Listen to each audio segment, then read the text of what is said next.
G.I. Joe, Real American Hero.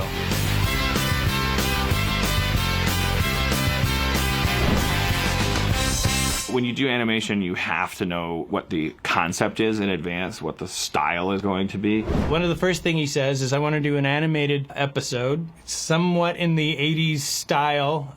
We're going to do it here at Starburns. I want you to direct it. The idea that we came up with was G.I. Joe. I've been told it's a G.I. Joe animated episode, which I'm excited about, because I did watch it as a kid. Although my mom... What? Okay, I gotta get that.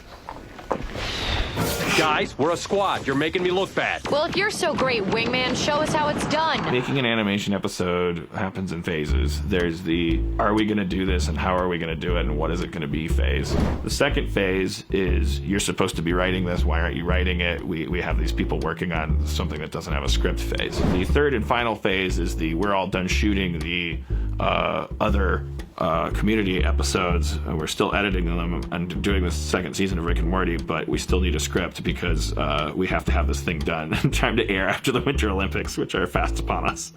And that's the scary phase. And then the fourth phase, which may or may not come, is when you put those anxieties into what turns out to be a great story, a sort of Christ myth about this cartoon that realizes he's part cartoon, part person, and that he needs to go back to being an old, dying man. I think the script was handed to us this Monday. It aired last night.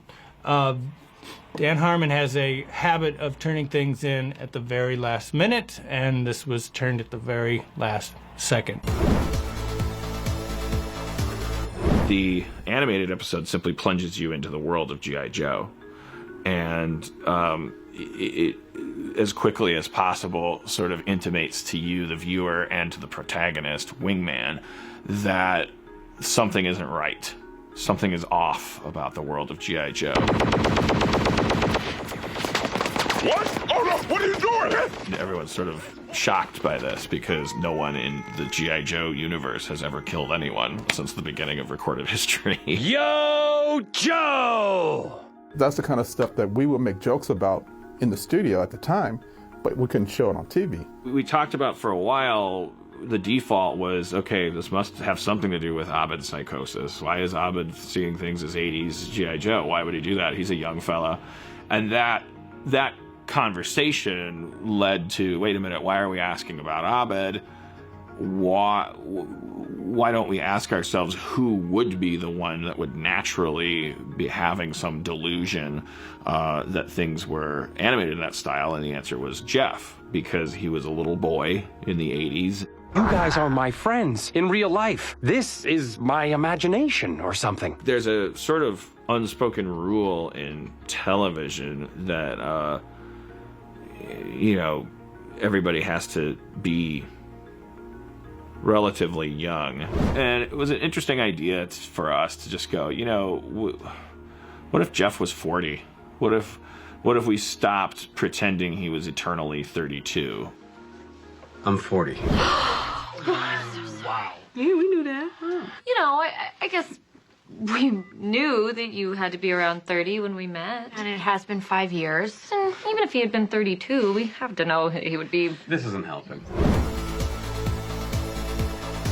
I was a fan of G.I. Joe, so Dan and I spoke the same language when it came to, we gotta have a glow effect on all the lasers. There's gonna be limited animation. Cobra Commander's gonna sound like this. Cobra! Dan and I communicated almost telepathically. We knew exactly what this had to be. I think we'll be okay. Remember, this is all just a cartoon about action figures for kids. Shut up, fourth wall. The Hasbro animation universe dominated the after-schoolscape for everyone in my generation. The thing that is great about G.I. Joe is it started from Marvel Comics. When they were drawing they were the pose kings. They brought me as a main consultant, and we talked about how the show was done. Larry is one of the original storyboard artists from the original series. The old way of doing the old storyboards were, pen and pencil. You get the paper, you draw, Xerox machine, the whole 9 yards. It's just such a lost art form, the drawn animation. You really, really miss the human touch. I mean, it's the little subtle things like, if a character's going to pick up a glass, if you can tell a computer to pick up the glass, but it looks so mechanical. Whereas a human animator will always tell you if it's going to grab the glass, you have to draw an overshoot and then come back to it. It just looks more natural. It's not a perfect like that. That's what a computer would do. That was the thing that Rob brought to this process, was putting the hand back into the designs. He wanted it to look like 1980s cell animation, but that would have taken a really long time to figure out and to execute, and so it all had to be done in Flash. What we wanted to do is kind of go back to the days of how they would draw stuff with a pencil and Xerox it onto a piece of acetate and turn it over and paint it with acrylics and put it on a painted landscape and shoot it from a camera straight down. There's a certain look to that, and you cannot achieve that with the methods used today in order to make it look like G.I. Joe. Everyone had to come down from that level and reverse engineer how the show was made. It was looking at screen captures. How do you approach this shading? Like, they did a specific way of getting the shine. Still doing it in a computer, but faking it. Every line wanted to be tapered and handmade and like run over with a pencil. And there are areas that are just painted in black because that's how Marvel is. I mean, these people are comic book artists. They like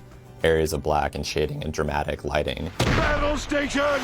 Hasbro, the notes that were saying, like, can we make sure that the lasers are red and blue like in the old series and not like real bullets and stuff? And I go, oh yeah, don't worry. Everything's gonna look exactly like the original series. It's Wingman! He's escaped! Lay down a suppressive fire! First call I made was calling Julia Vickerman, who is like a genius at character design. Not only is she love this style, she is brilliant with capturing likenesses with very limited amount of line. I started by watching a lot of Community, kind of noticing what, typical stuff that you would try to pick out if you're going to draw a caricature of someone, like what features do you need to emphasize the most to make them read as that actor. Rob, he kind of had ideas of what he wanted in terms of taking elements from existing G.I. Joes from the original series, and then we would just kind of combine them with the likenesses of the Community cast. I've been compared to G.I. Joe. I mean, never. We're all sort of, I guess, an 80s G.I. Joe character. Well, welcome to Cobra, Zim Zam. Let me tell you one thing. I look way better than Jim Rash's character. You hear that, Jim? Jeffrey, are you okay? Jeff took the longest just because I think Rob and I had a lot of back and forth about the size of his forehead. Like how far to take that. Shirley's pretty hot. They took at least 20 pounds off me, and I am very grateful. I am thinner and taller in my G.I. Joe self, and thank you, animators. I believe the writer's way too kind. They actually had me chiseled with abs. Annie's gonna be like a sexy sailor. I'll take elements from Shipwreck and then incorporate them into a more like, go-go boots. She's hot. I was like, oh, look at that bod. I wish that I looked that way in like a midriff sailor outfit. I'm not quite sure whose fantasies were playing out in this G.I. Joe video game. Maybe mine.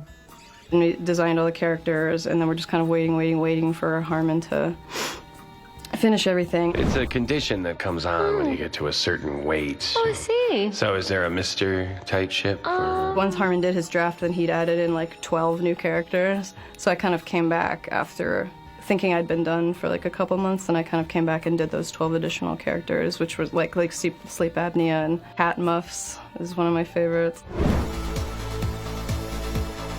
From the beginning of the scripting of an episode to getting the animation back is 6 months, and we wanted to create a whole episode almost fully animated in less than 2 months, which is almost ridiculous. You write the script, and then you do like kind of like a radio play of everything, and then you cut the storyboards to the radio play, and that turns into an animatic. Normally, all the voiceovers are finished before you start animating. Well, we are animating on scratch, which was the wrong audio. Everything that came back from the animation companies were just off lip sync because we had replaced the final audio. So I'll get in a project where it's just the character, and a lot of times there's no mouth. So my job is to put the mouth on and to start lip syncing, moving the mouth into the positions whenever he moves. Yeah, well, since none of you can kill anybody, how do you think you're gonna seize me? I am the creator of your reality. I am Neo in the third act of The Matrix. I'm also Neo in the first act of the second Matrix. Older animations, they were really limited on mouths, so you could get away with about 6 to 8 mouths. I'm used to working with several, like 12 to 20 mouths, but this was really limited animation, so 6 to 8 mouths was plenty. If this were a cartoon, there'd be a word for cartoon in our language, which there isn't. There'd also be less movement, less detail, and constant lip sync mistakes. I like that they added that because it's like, I mean, yeah, these are problems that we have to deal with on a daily basis, is making sure the lip sync is correct. They asked me to do the intro for the G.I. Jeff opening titles, and they wanted me to go ahead and try to do what I did before in the 80s, like give us a brand new title and just let your imagination go, just have some fun with it. In the opening title sequence, the Cobra robot, it took 2 days to make that thing move. The storyboard called for like a giant Pacific Rim style robot to come in and smash through the camera frame, and like the dust would go everywhere, and then you'd pan up to see it screaming its war cry with tongue flailing.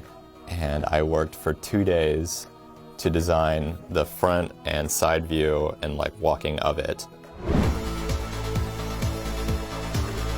Rob approached us with plenty of time to sort of develop a look. He said they weren't getting final animation yet, except for a couple little pieces of it. So he said, here, take this and see if you can kind of maybe show me something that looks like old hand-drawn cell animation. And they put like a little jitter, because back in the day, they would take acetate and put it over a painted background, and they would, take a picture, and sometimes it moves. Sometimes it's not as perfect. Those little imperfections, you can kind of feel like the artist, the hands were actually touching this thing. We tried really hard to mimic that, and it makes all the difference in the world. We did a few things. There was sort of a chunk of layers that got applied on top that just gave it sort of a griminess. There was some thinning out of the outlines of the characters, and everyone around here was calling it an age pass. It just felt more authentic. There was nobody really opposed to making it look old. The fact that Rob pays that much attention to the detail of old animation it's great. He's got a unique passion for detail. One of the things that I'm really proud of is Cobra Commander is holding on to Jeff's leg, and they're going through this time warp with all this red kind of stuff. That, until the very last minute, we didn't know what that was going to look like.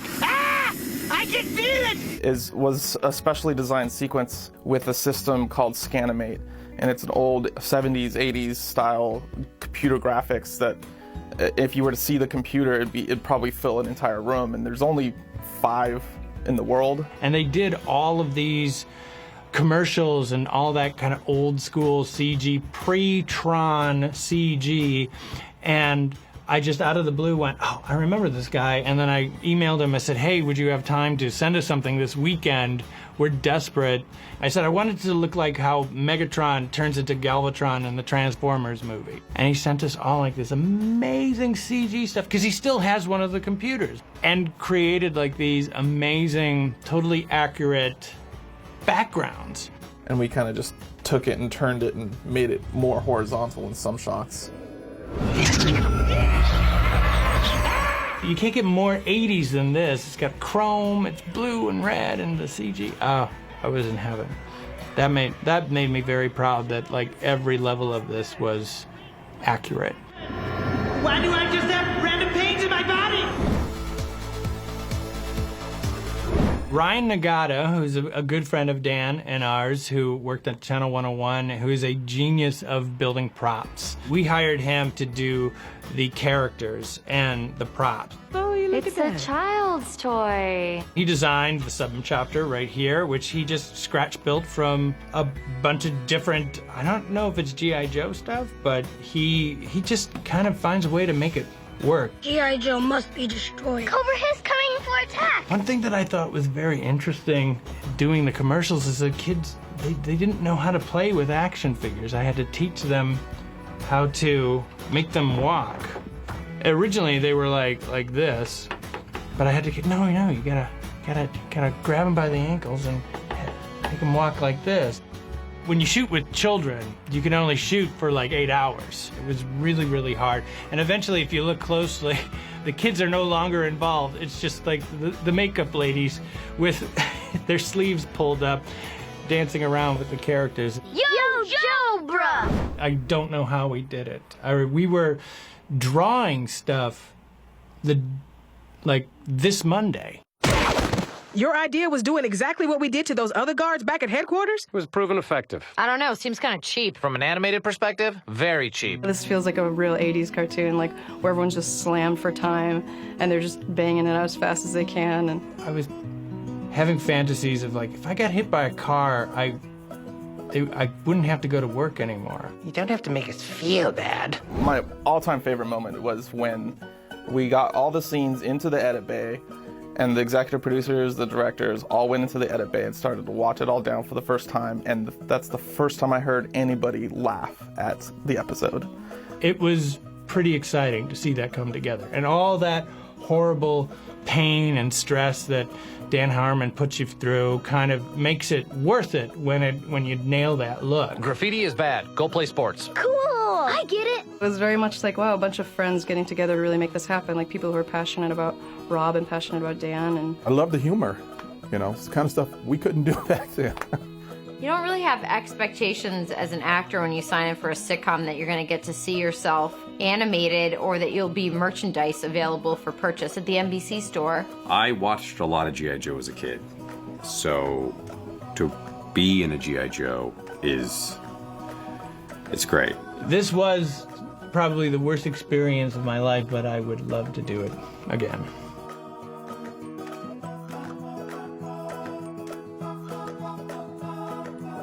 Then the fifth phase is that people watch it and they're like, it's just a cartoon, who cares? Why did you ever bother hurting yourself over this? No one cares. You're the only one that cares. Why are you insane?